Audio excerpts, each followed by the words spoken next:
What's up, guys? So TYRANITAR will be probably releasing around 14 hours from the upload of this video, and as always I want to just go over the new Pokemon and explain all the moves so you guys know exactly what you're getting when you jump into ranked mode. For the build, first of all, this was my favorite build on the test server. I played Dark Pulse combined with Ancient Power. It felt absolutely ridiculous, and these are my hate items I had. Master Scope just seemed very normal, very standard for any all-rounder, right? Just very basic, and I added just a weakness policy. Of course, it could be a focus band, it could be a body barrier, it could be maybe an attack rate, but attack rate and weakness policy are two items that we don't know how good they are until we see the scalings of the moves, right? So until then, we don't know if attack rate is going to be any value. So Master Band, Scope Lens is a pretty safe bet, weakness policy, focus band are still, body barrier, pretty safe bets as well. All items you can easily use, and of course for Emblem is probably just going to run either full crit or, you know, a brown page. Let's talk about this passive first before we show gameplay. We have 3 different passives on the evolutions.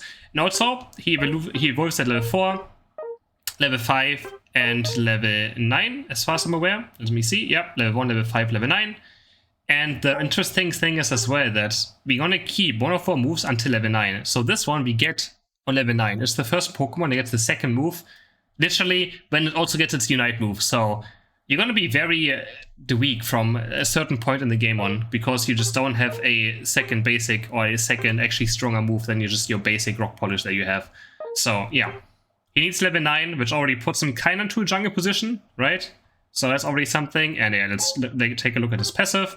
So for Larvitar, we have when the Pokemon receives a certain amount of damage, its attack increases for a short time, goes on to cooldown. For Pupitar, we have against a shield and removes the status effects that you currently have, also as a cooldown. And then for TYRANITAR, we get, after casting a move, we get a Sandstorm around us. I'm always going to show that as well in a second.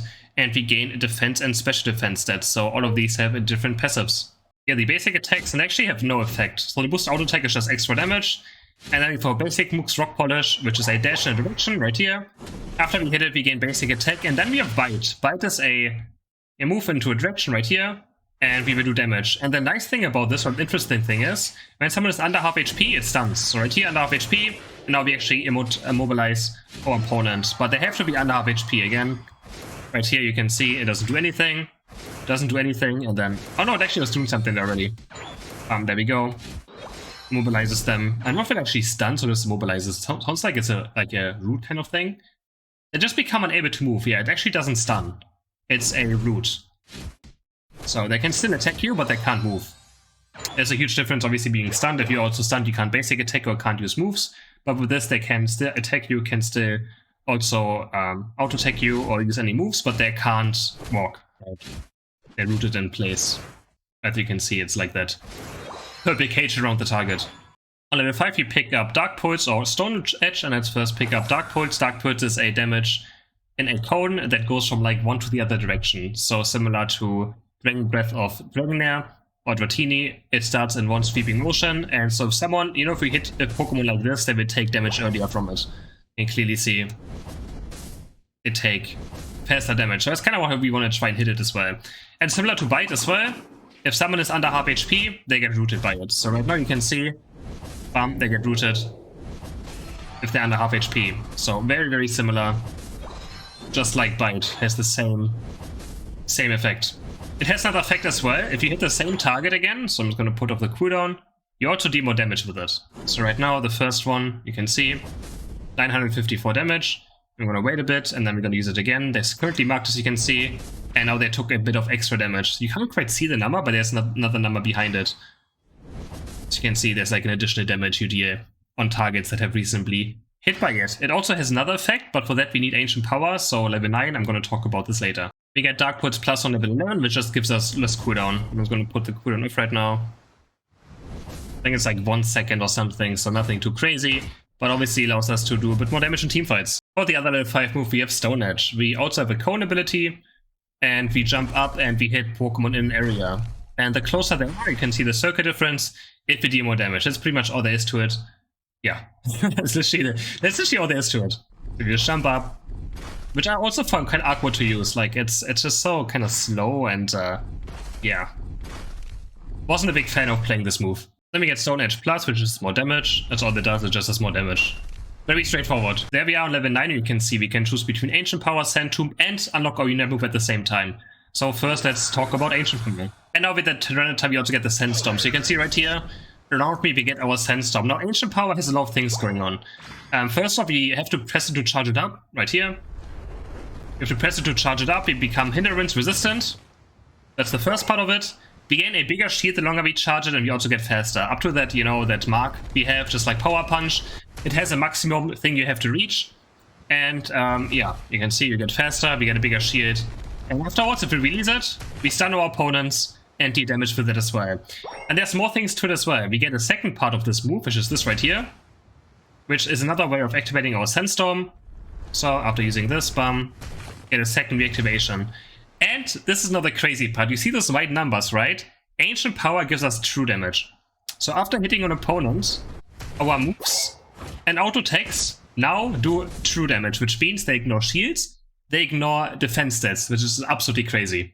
This is why Ancient Power, I pretty much only played this on the test server, because it felt absolutely ridiculous. You completely ignore everything, you can see my damage, and you can keep it for quite a long time as well. It's still up right now, it's still up. And now it's gone. So it just lasts forever. Absolutely crazy. I'm just going to use it without using anything. Like this. You can see the true damage. Lasts a crazy amount. I think you can even reactivate it with this as well. No, we actually can't. Okay, so the second hit can't be activated. It's all about this Ancient Power. And I think it's like 5 or 6 seconds we just have this true damage going on. And again, it makes our Dark Pulse also do true damage. This was the second part I didn't mention yet earlier when I was talking about Dark Pulse. It also allows our Dark Pulse, as you can see right here, if you read it down there, it says, if you know you have this activated by Ancient Power, you also go through shields and defense stats. So absolutely crazy of a move. And one thing I almost forget to mention is that this reactivation also gives us a shield, and it also gives us a Sandstorm passive, right? So we reactivate it now, we get another shield, and our Sandstorm passive starts ticking again. So very useful as well, very important to use to make sure we keep our Sandstorm up, you know, pretty much all the time. Ancient Power Plus on level 13 just gives us a bigger shield. That's all there is to it. Just gives us even bigger shield. It's absolutely massive late game. The other level 9 move is Sand Tomb, which can also do true damage. That's a bit different. We jump into a location. This also feels also quite good. We jump into the location and we create this huge sand area where people take damage and get stunned. And the thing about this is that he does true damage when he's inside of the circle only. So we have to stand in our Sand Tomb for our true damage to be there. As you can see, I move out. We don't have it. I move in. We have it again. But he also becomes tankier in this, so this is just very great for objective control, right? If you have this during a Dread fight, a Rotom fight, or in general, if you can do this onto a goal, you will deal a lot of damage. And then there's a second part as well. We can reactivate and get a Sand Tomb right here. We can wave our opponents in. So we can jump in, and we can drag our opponents further into it if we want to. Just a bit of a, you know, push, which is quite nice actually. So it does seem quite good as well, but I feel like it's not gonna directly compete with Ancient Power too much. And Sand Tomb Plus just increases the duration of, you know, how long our sand lasts on the ground, which honestly, I mean, is quite useful, right? The longer we have it, the longer we can stay in it, the more true damage we will do. Actually, looks like it's bugged. I'm not doing true damage right now, so I hope there's some bugs they're gonna fix until this Pokemon releases. Because right now it should be dealing true damage, which it doesn't. So something must have bugged out. Again, on level 9 we have our Unite move, which puts him into Rampage, and his basic attacks pretty much become AoE damage. So right here we're gonna press it, and now you can see we just like these little earthquakes on the ground. It stomps on the ground, and this area we will start dealing damage. And these auto attacks can also crit. It's pretty much just an AoE auto attack. And now there's the crazy part about this as well. It has an execute. So if someone gets under a certain threshold, it's just gonna straight up kill the target. And you can see the crits are insane. I wish this Pokemon wouldn't run away right now, because I'm gonna showcase something. Bam, there you can see executed crazy amounts of damage. And this is where Ancient Power is also so broken. You can see it right now. Right now it's drop damage, right? If you activate Ancient Power, your Night Move does true damage. And this true damage can crit, which is absolutely ridiculous. So yeah, this was the one that made me so many clips that I posted already about this Pokemon. It's absolutely insane. I'm not sure why I'm not critting right now. Maybe my crit rate is kind of low, but yeah. There we go. There's a crit. There's another crit. And that's pretty much all there is to the Unite move, so Actually pretty straightforward compared to the other things in this in this Pokemon that have much longer text. Just activate it and start stomping the ground, pretty much. Besides that, with this moveset, I mean, this Pokemon is going to be very, very straightforward to play. We activate our Ancient Power and we just run into our opponents. Activate Ancient Power, run into our opponents, stun them, activate our Unite move, and then obviously if they don't run away because they're AI, we're going to start stomping on them. We just use this Unite move as well. So, very straightforward. We do this, run in, stun them, activate our Unite move. If they're under half HP, we use Dark Pulse as well. Make sure they're rooted in place. And we're just gonna keep trying to have our Sandstorm up as much as we can, right? So, if we do this, activate it, we can keep our Sandstorm up, do this again, Sandstorm is still up, and we just keep having our Sandstorm. Of course, I had cooldowns on right now, so...